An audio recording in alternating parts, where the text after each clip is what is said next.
Hey guys, and welcome back to the Boxmining channel. Today we have a very cool interview with Injective Eric Chen. So, Eric, welcome to the channel. Yeah, really appreciate it. Thanks so much for having me. Now, Injective has getting a lot of attention recently, so I really want to get the questions just out of the way. So, I guess just as a starter question, in your own words, what makes Injective special? Yeah, I think what makes Injective the most unique is that it's not like a generic generalized L1. It doesn't try to do everything and try to excel or compete in like Hmm. TPS in general. For Injective's case, it's very much, and we like to call it a sector specific, layer one blockchain that's built purposely for financial applications. It's basically this highly open, interoperable, optimized layer one blockchain that tries to power the next generation of DeFi applications where a lot of these like bleeding edge DeFi apps, they're trying to take advantage of chain native modules like Exchange module, which has an on-chain order book that's synergized with all the other dApps, and create like this very very unique competitive advantage against other apps and any other L1s or L2s. Got it. And you talked about two key aspects here. So financial, all right, powering financial and DeFi. So what makes it different? Because I mean, Ethereum's huge right now. Avalanche is huge. Solana is huge. What makes like what kind of sets you guys apart in this respect? Yeah, so basically, Injective has these out-of-box plug-and-play modules for developers to get integrated with and to synergize with other applications with. Hmm. And one of those is the Exchange module, which allows you to plug into the on-chain order book, enjoy like the cheapest possible order placement, order cancellation, order updates. And there's also an Oracle module, which lets you take advantage of an aggregated price feed from like all the major Oracle solutions. And there's also a native, highly optimized Rust-based Cosm Wasm environment, which allows for agent-based smart contract that can do anything that like an externally owned account can do. And on top of that, consistently adding more and more of these modules, especially with the next chain upgrade, which adds like a permission module, which basically allows what people might be familiar with, which is the ERC20 token, to be compatible with all the other applications, but at the same time having this institutional friendly interface and compliance framework. And Hmm. so this basically allows for like whatever new technology that comes on or whatever new scalability solution that comes on, Injective can always incorporate it to expand the scalability. And at the same time, it's always going to be cheaper as a result. So Got it. like creating like a limit order, creating like a trade, etc. It's going to be always like 10x cheaper than the next generalized environment that you're going to find. There's a lot to digest here, all right, because you're talking about access to these tools, these oracles. So that's kind of the primary thing for developers. So if you're building a financial application, it's already the tools already integrated on chain, right? So that's a key advantage. The other thing that I Yeah. kind of wanted to digest is that you're supporting multiple languages here, right? So on Ethereum, we have Solidity, the EVM. Then we have, I heard you guys have Rust. So you're kind of like a hybrid between like you combining all the programming goodness with everything. How is this achieved? And how does this happen? Yeah, so this is actually part of our new like electro chain effort, which allows for a lot of the rollups environment to be deployed on top of Injective and using Injective as this D layer and also like this verify layer sometimes.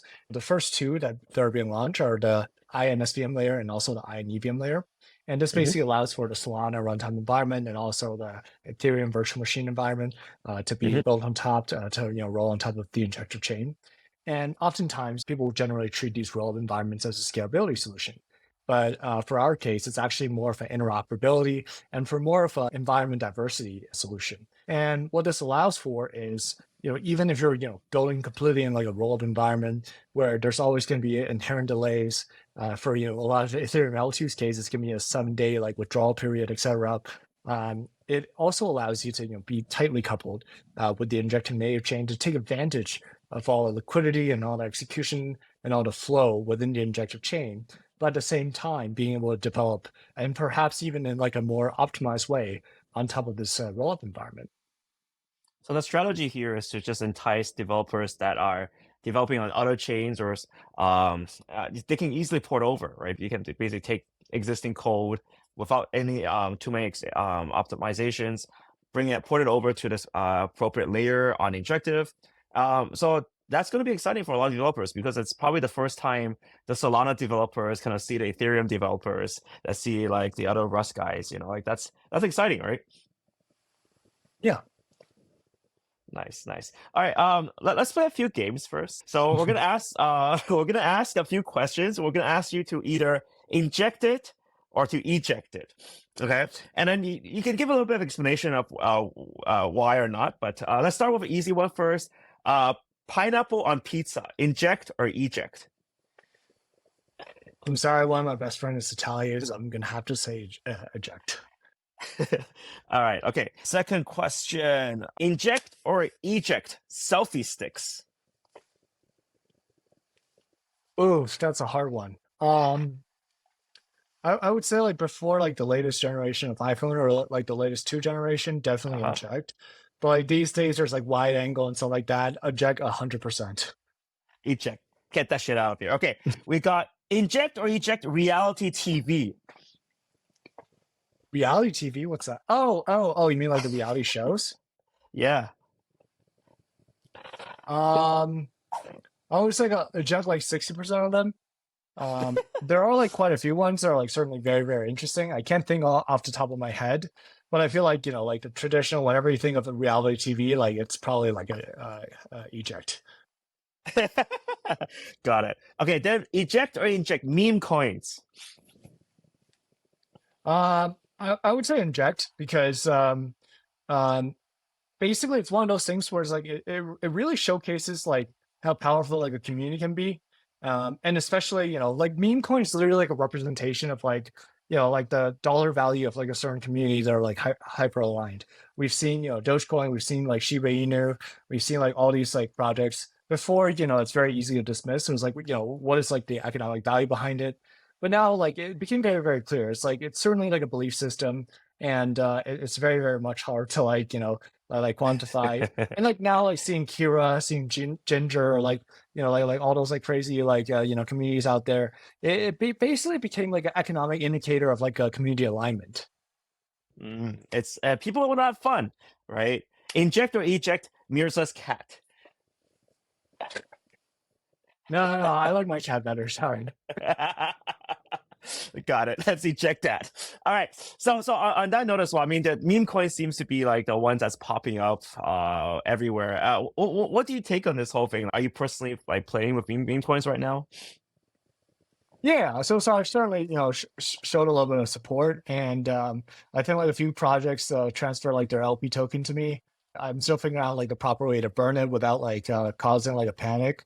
But yeah, Mm-hmm. like it's definitely like probably one of the most exciting thing. It's like one of like if you asked me like 5 years ago or like 4 years ago, like what is like a ecosystems like success indicator, and I would say like definitely like the blossoming of meme coins and stuff like that. I think that's the surprising part. I mean, like we're seeing huge Yeah, volumes. so We so keep so now seeing. I blew past that. Um, Mm. Before it was like like having like a few meme coins, like getting some cult following. No, like we're certainly far past that. I No, mean, it's you're yeah. getting these LPs from meme coins. Would you burn them or donate them?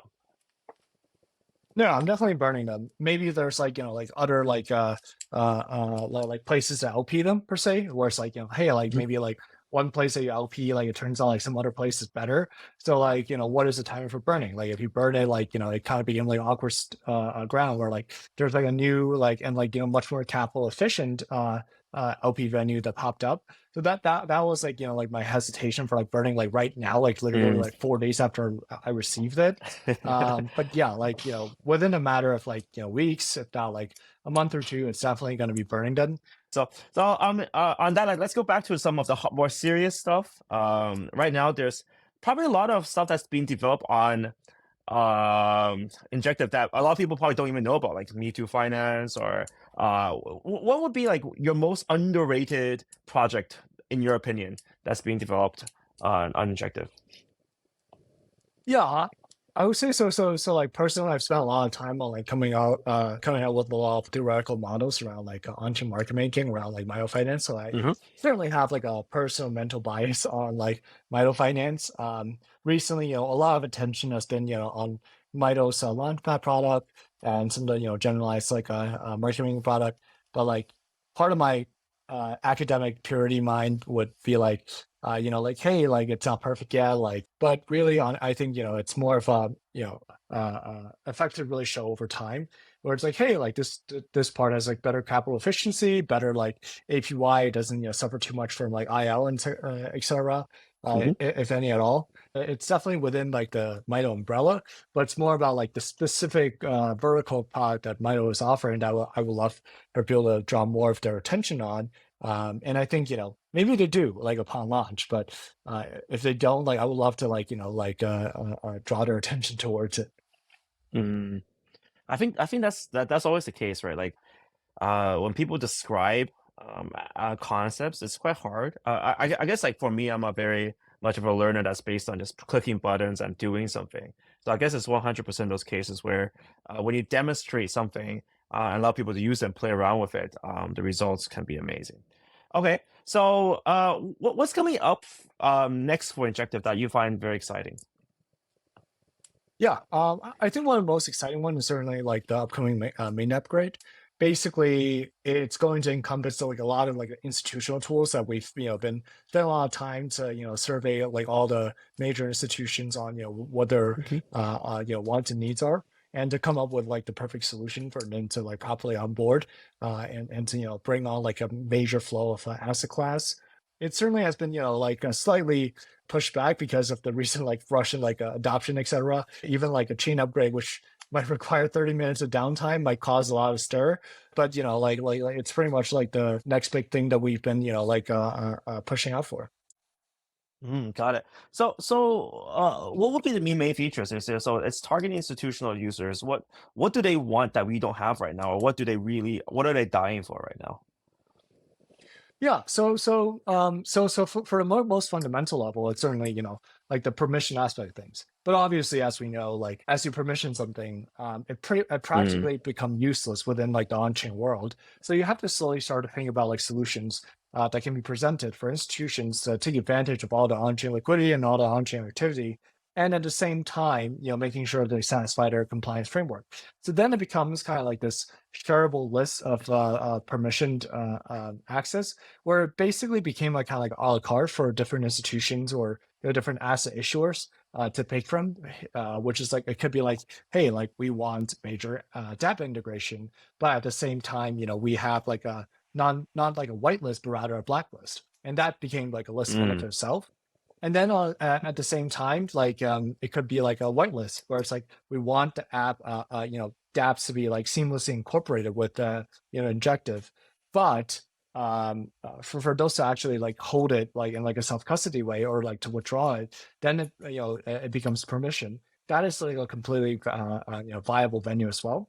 And that basically becomes kind of an interesting case because like oftentimes like centralized exchanges, when you trade amongst each other, and then like one of the accounts get like blacklisted or something like that due to compliance, that account still technically has a balance, but they simply can't withdraw. So then they end up having to like consign like another counterparty that are not being blacklisted, right? That kind of became like a known path that works for like centralized venues, and that we're like adopting for like kind of like this decentralized venue for the first time. And then on hmm top of that, there's like a lot of tools that are like semi on chain, semi off chain that makes it so much easier for like institutions like deploy their real world asset, deploy their issuance, etc. And yeah, we're looking forward to a lot of those. That's really There's like the future, right? Like in Hong Kong, with the SFC licenses really cover securities and real world assets, and so you're really looking at that future where not just like like few months down the road, but like years down the road. How can this chain benefit users or institutions rather? Yeah, it's a very, very long-term investment. It won't pay out probably like, at like a meaningful like scale relative like institutions until Hmm. like, years and years afterwards. But you have to plant the seed as early as possible. And, Got it. this is, like one of our first few initiatives like planted. Nice. All right. When can we expect this? Because that on Twitter, so Fucker off the world says, when can we expect the Vulkan upgrade in 2024? So I guess right now you're busy, but do you get a rough timeline for this? So it's slated for the end of this year. It depends on, like how disruptive it is. So like all the new integrations and new like Hmm. infrastructures are like connected and setting up their nodes for like Injective. So we might like push it back like a week or two until they're all like settled in and stuff like that, Mm. because we have like, historical amount of traffic that's, just like a slight like 100x increase, which caused like, Hey, but you've done um, with it very well, right? I mean, it's one of those situations where when there is 100x, usually websites break, right? But how did you guys deal with that? Like, how did you manage that sudden flow of users and everything? Yeah, so it's all about like, preemptively like increasing the load. And certainly, Hmm. like we've underestimated a lot of like the upcoming traffic load, because oftentimes for these like public facing websites, not the chain itself, you'd have to anticipate like, hey, like it'll go up to like 100K concurrent sessions, a million concurrent sessions, etc. And then like like once it surpasses that, it'll have like slow down issue for all of them. Mm. And for our case, it's like like being up for like an ungodly amount of hour, like just keep seeing like, like, hey, how much should we increase by? How much should we increase by? And then making sure like, there's as little user that are having like a long load time, or like, like a stream Mm. like drop issue, as much as possible. So the entire time, and I'm quite jealous. Like the chain itself was just like having like its chill time. It's just having So the that's time of its great. life. Um, yeah, because it's like kind of like designed to like handle that type of load. But Mm. for like websites that people are trying to load, or like streaming a lot of lots and lots of data on like account and like index data and stuff like that, that becomes quite a bit of stress, because we didn't anticipate like that much like resource strain or imply like AWS bill. So we Mm. constantly like monitor, increase, monitor, like add more nodes, add more stability, monitor. So yeah, that's been like kind of like a fun like marathon for the past 2 weeks. So a busy Christmas, and I mean, it's glad to hear that the chain side is very well prepared for it. It's just really the services that are surrounding it. Especially when it comes to server costs, those are very expensive. So those were the ones that you guys finding fire on, but the chain itself, it's like pretty much solid. To make a transaction, to change something that's already within the chain itself, that's not expensive at all. But for the users to see, hey, like what was my past 100 transaction, past 1,000 transaction, how is it on like a price graph and stuff like that, that kind of becomes expensive. And that's Mm. really, like a lot of the workforce. So, like that probably explains why like Infura and Ethereum was down a lot. Makes sense, man. So I think that's pretty much concludes the first round of questions from the community and for us. I hope you guys liked Inject or Eject. I would love to ask Eric more questions about that in future interviews. But yeah, Eric, I thank you love so it. much for coming on today. And I wish you have a good Christmas as well. I see you're having fun, and I hope Ginger's doing well. Ginger, uh, the community loves Ginger, so we gotta mention that. So any last words you want to add before we conclude this interview? Yeah, I would say, like definitely like joining the Injective ecosystem is a very, very fun place. Mhm. Yeah, but before people were wondering like, yeah, like I have to bridge over, I have to acquire a native token. And in reality, like, you don't have to do any of that. If you try a Helix and stuff like that, it really feels like, like L2 solution, or, sometimes, to some, it's even like a centralized exchange, like user experience, where it's like deposit, do whatever you want. You don't even have to use Yeah. gas. So yeah, Yeah, like and definitely you try can it out. deposit. You I can just think like withdraw it's from designed that Binance, way. right? They had Yeah. they slowed yeah. You can just directly from the exchange, and you're good to go. So it's the same experience. Yep. There's also one of the reason why, like Volan was pushed back a little bit to avoid that like 30 or 40 minute like downtime. It's that, a lot of these like nodes are, not part of Injective Labs, like, Wall Solutions and stuff like that. It's all trying to catch up with the traffic and stuff like that, because they didn't expect it. So yeah, like it's been very, very exciting time. And, a lot of them have definitely, resolved most of the issues. So it should be like, pretty smooth sailing from here. Awesome, awesome. I hope it goes really well. I want to see, hope to see you more in the future as well, especially when the upgrade hits. So, guys, thank you guys so much for watching. Thank you, Eric, for coming on and check out what's happening on Injective. Yeah, really appreciate it. Thank you.